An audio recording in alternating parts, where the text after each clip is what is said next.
So আজকে আমরা শিখব কিভাবে ইন্টারগেটিভ করতে হয়। Interrogative, Bangladesh is a low lying country. Interrogative করতে বলা হয়েছে। ইন্টারগেটিভ মানে প্রশ্নবোধক। ইন্টারগেটিভ মানে প্রশ্নবোধক। যদি ইন্টারগেটিভ করার জন্য বলে, যদি অক্সিলারি ভার্ব থাকে তাহলে প্রথমে অক্সিলারি ভার্বটা লিখবো। এখানে অক্সিলারি ভার্ব আছে কি? ইজ। অক্সিলারি ভার্বের পরে সবসময় নট দিতে হয়। নট, প্রথমে অক্সিলারি ভার্ব লিখবো, তারপরে নট দিব। তো অক্সিলারি ভার্ব যেটা আছে এটা বাদ, তারপর আর বাকি অংশ যেভাবে আছে এভাবে লিখবো। বাকি অংশ আছে কি? বাংলাদেশ এ লো লাইং কান্ট্রি।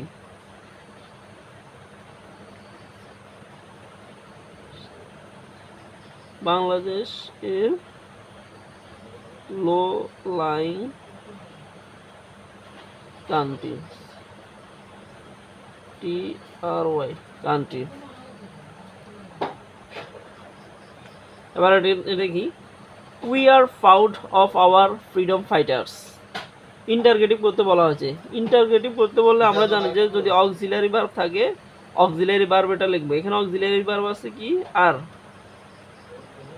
অক্সিলারি ভার্বের পরে সবসময় নট দিব। নট, আমরা জানি নটকে সংক্ষেপে লিখতে হয় এন অ্যাপোস্ট্রফি টি, নট। যেহেতু অক্সিলারি ভার্ব লিখছি এটা বাদ, আর বাকি অংশ সেম যেভাবে আছে ওভাবে লিখবো। বাকি অংশ আছে কি? We proud of our freedom fighters. এই তাহলে we proud of our freedom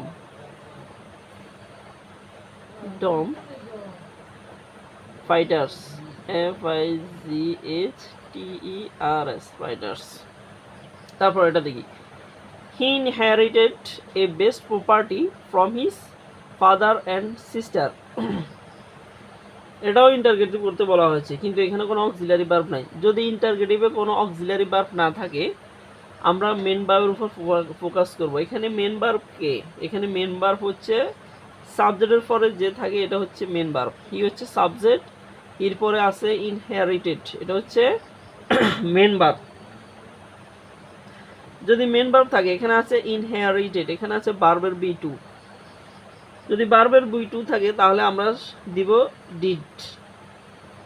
তারপরে আমরা দিই কি? অক্সিলারি ভার্বের পরে ডিড, এটা অক্সিলারি ভার্ব, তারপরে সবসময় দিব কি? নট। তাহলে ডিড নট। আর বাকি অংশ সেম যেভাবে আছে এভাবে লিখবো। তাহলে বাকি অংশ আছে কি? হি, আমরা জানি যে ডু ডিড ডাস এর পরে সবসময় ভার্বের B1 হয়, তাহলে এটা ইনহেরিটেড, এটা হচ্ছে ভার্বের B2, এটার B1 হচ্ছে কি? Inherit.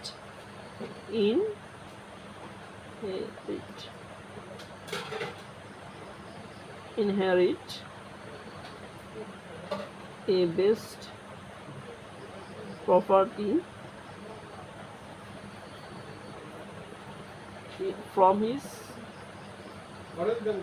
from his father and sister.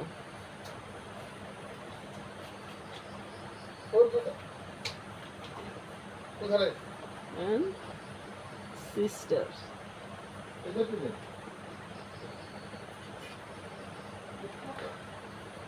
যেহেতু এটা ইন্টারগেটিভ করতে বলা হয়েছে, এই জন্য পাশে একটা ইন্টারগেশন চিহ্ন দিব।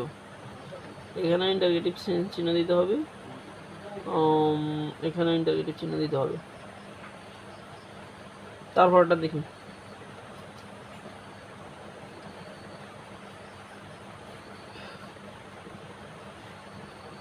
এখানে যেহেতু ভার্বের B2 ছিল এই জন্য আমরা দিয়েছি ডিড নট।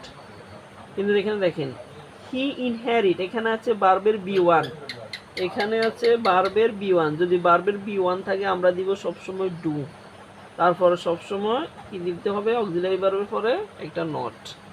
আর যদি ভার্বের শেষে এস থাকে, ভার্বের শেষে আমরা যদি সাবজেক্টের পরে যে থাকে তাই সেটা হচ্ছে ভার্বের শেষে যদি এস থাকে তাহলে আমরা দিব কি? ডাস, DOES, ডাস, তারপরে সবসময় একটা নট দিব। আর বাকি অংশ সেম যেভাবে আছে সেভাবে লিখবো।